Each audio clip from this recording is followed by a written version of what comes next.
What's up, everybody? You're back in here with the Pro Football Pod. You've got Hulk, you've got Coach. We're hanging out with you guys. We appreciate you stopping in. Hit that subscribe button right down there. Every 500 subscribers, we're throwing jerseys out to you people. Help us, help you. We got the San Francisco 49ers offseason preview 7-round mock draft for you guys today. Coach, we got a lot of picks to get through here, buddy. We got 11 draft picks. They're going to be able to get a lot of talent, and they need it severely. This is probably the most loss that Kyle Shanahan's seen on a team. They were gutted.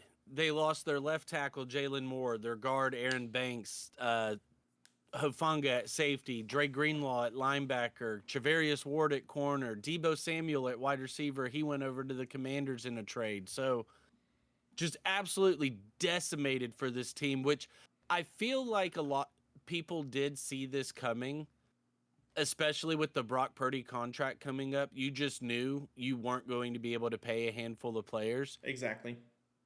So they tried to get Joey Bosa in here, pair him with his brother. That didn't work out. They brought in Jason Pinnock at safety. Mac Jones. All the talk about them drafting Mac Jones at 3 overall in the draft so many years ago. They took Trey Lance instead. Well, Shanahan ended up with Mac Jones. So we'll kind of, I guess, see how that works out if he ends up getting some playing time for him. Oh, also, Javon Hargrave. Another note of mention at the defensive interior. So especially on the defensive side, we got a lot of work to do. We got a lot of work to do on this offensive line. So Salah's going to have some guys that he likes that he's going to bring in, and he's going to be able to develop just like he did all those years ago. Yep. So starting it out, Tet goes at 10. Abdul Carter's gone. Mason Graham's gone. Jahdae Barron's still there, but they really don't have a big need at corner. Not a big enough need, at least. Yeah, they drafted Renardo Green last year in the second round. Ended up having a decently solid rookie year as far as all metrics are standard. And then Diamador Lenore, they ended up re-signing him to a contract extension this offseason. So we know they like him. So I'm with you there on, Jahdae Barron is nice and a great value here at 11. Let me see. Scroll down a little bit. I want to see what offensive linemen are here.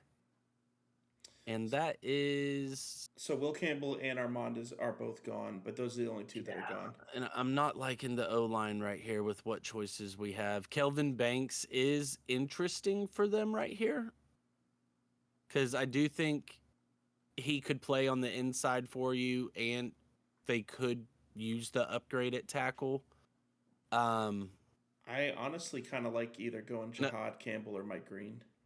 See, I was looking at Jahad Campbell or Kenneth Grant at defensive interior. I love Kenneth Grant's game. I think for what he gives you on the inside and the athleticism that he'll bring is just an absolute wrecker. And to me, looking at their defensive interior compared to linebacker, I think that's more of the need. So Sam right now, they've got Luke Gifford, undrafted from like 6 years ago, didn't play his rookie year, did really, really bad all his whole career. Winters is going into his third season. He's not bad. He's solid. Yeah. So for me, looking at it, especially if you're looking at it from the aspect of a nickel position, I mean, they did bring in Gross Matos at edge this offseason for him. They've got Drake Jackson on the roster. I think Kenneth Grant at defensive interior is probably the best value for the needs that they have on the team right now. So do you want to try to see, I mean, we're offered to trade back 16 and 19. Do we want to What's Kenneth Grant's ADP right now on here? Right now, they've got him at 17 to 20. So we could trade back to 16. He's probably still there. Maybe we get I don't even think we have to get the... Because they're coming up from 16 to 11. So there's not... I think the first and the third would be adequate value. Okay. and then they take Kenneth Grant. That would have just punched me in the nuts. No, he's still there. So we're gonna draft him at 16 Yep. and then keep him moving. Let's do that. Love that pick. Especially being able to pick up an extra pick for him. And then look at that. Our guy who he's always here for us, Literally Demetrius is. Knight Jr., to give you your depth at linebacker. Now, I like what they have here as far as edge options with Landon Jackson being there.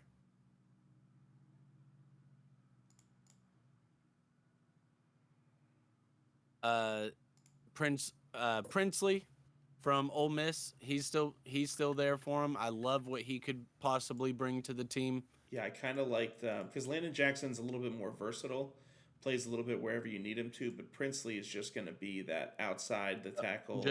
I'm gonna eat your lunch all freaking night. I think we and take between him and Kenneth Grant, I think you just upgraded your pass rush tremendously. Yeah, let's take Princely. Pull the trigger. Actually, I don't know if you can say that on YouTube. So, yeah, sorry. Don't do that, guys. All right. So, third round here for him. Let's see here. I want to ask, realistically, how many seasons do you think George Kittle has left? Let's see. George Kittle is 31, so not a ton.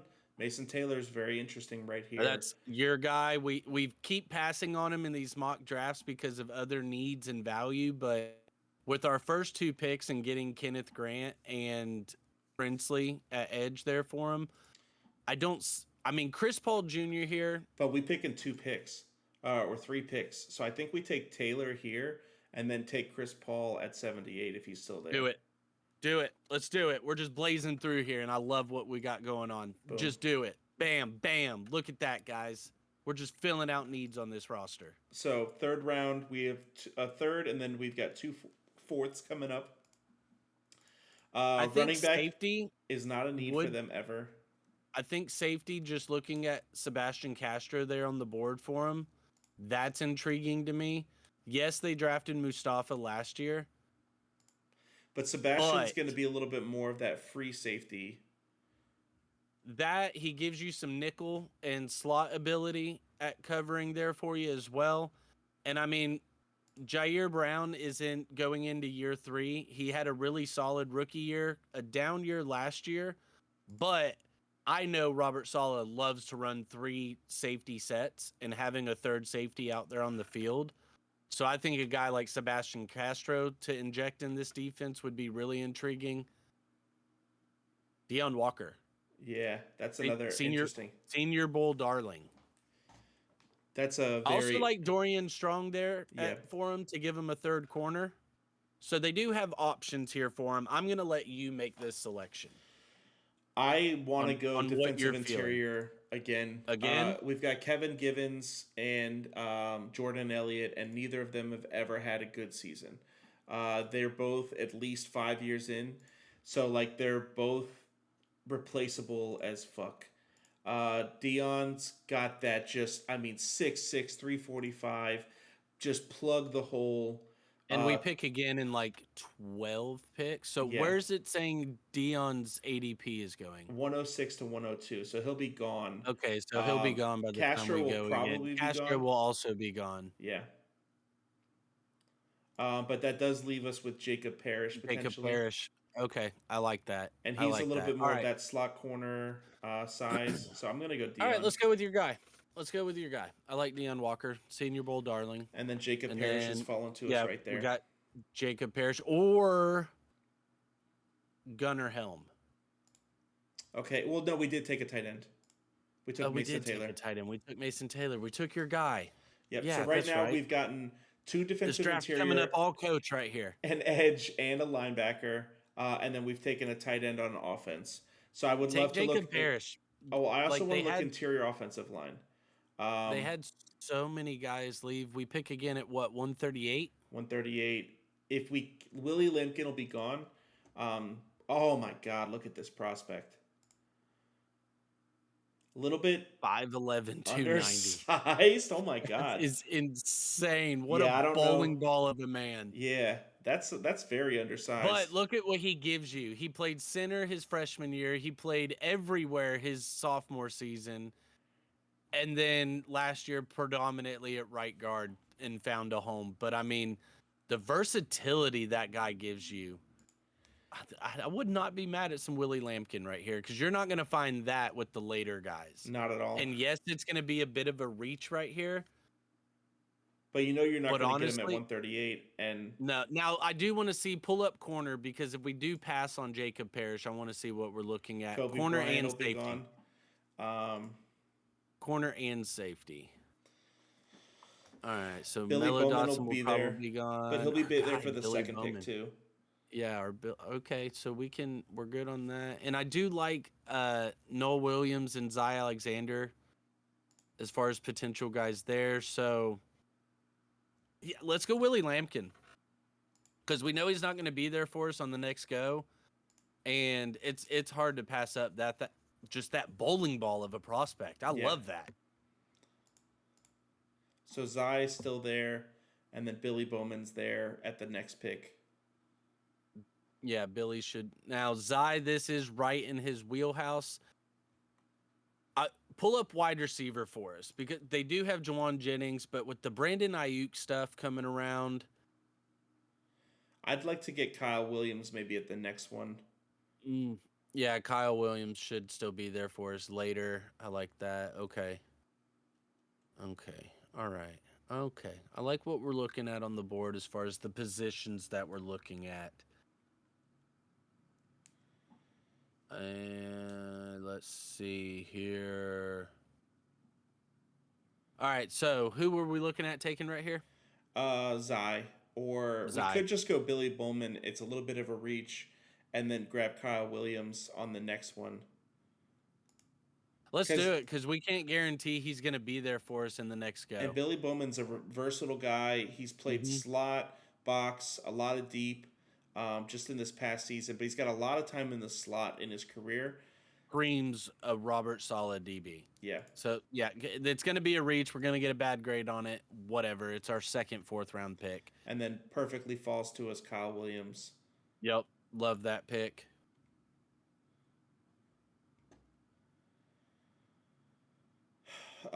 Tackle could be interesting. I know they brought in Mac Jones, but Quinn Ewers being here is very intriguing to me. Yeah.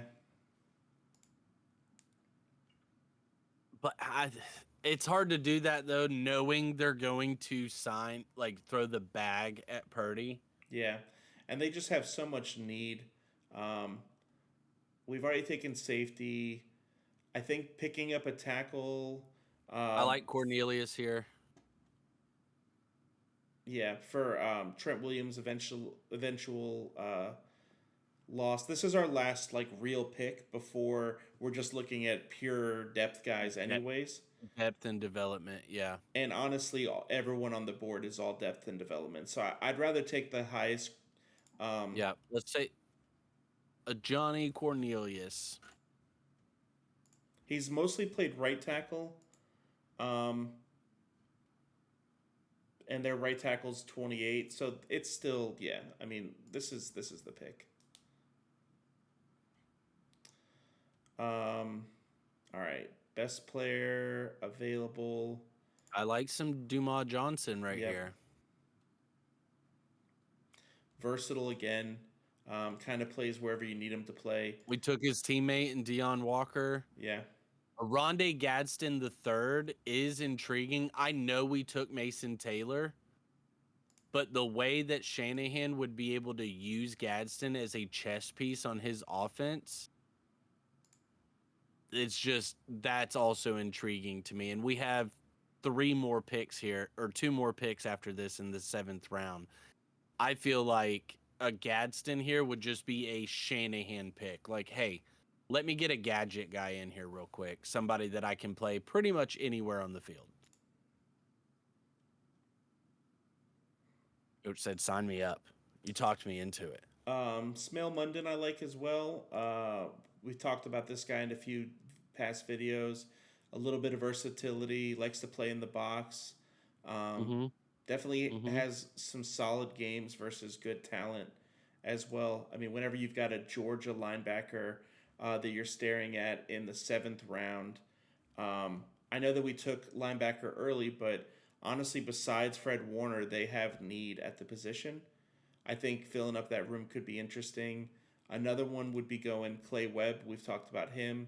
Um, now Yeah, we've I know we took Lampkin, but that still wouldn't make me shy away just because like they have so many needs I and think they so have many picks. multiple needs on the interior O line. Yeah, So yeah, let's take Clay Webb right here, and then I think we take and then Smail your guy Monday. Mondon's right here. Yeah, Yeah, let's close it out with him. Really solid, like has a vibe of a 49ers feel to it. Okay, I can see where they're going with the Benjamin Morrison pick right there. That would have been a great value of a pick instead of Mason Taylor. But look at all those selections. they loved us taking a tackle late in the fifth. Like out of all those 11, 12 picks that we made, if half of them work out, this is a great draft class. Yes. Like that's the glory you have with this many picks is you just throw darts at the board. So, hey, 49ers fans, if you're still here with us, we absolutely appreciate it. Go ahead and hit that subscribe button down below. TulsiRoseTea.com is the sponsor. We got episodes dropping weekly for you guys. We appreciate your time. Peace out.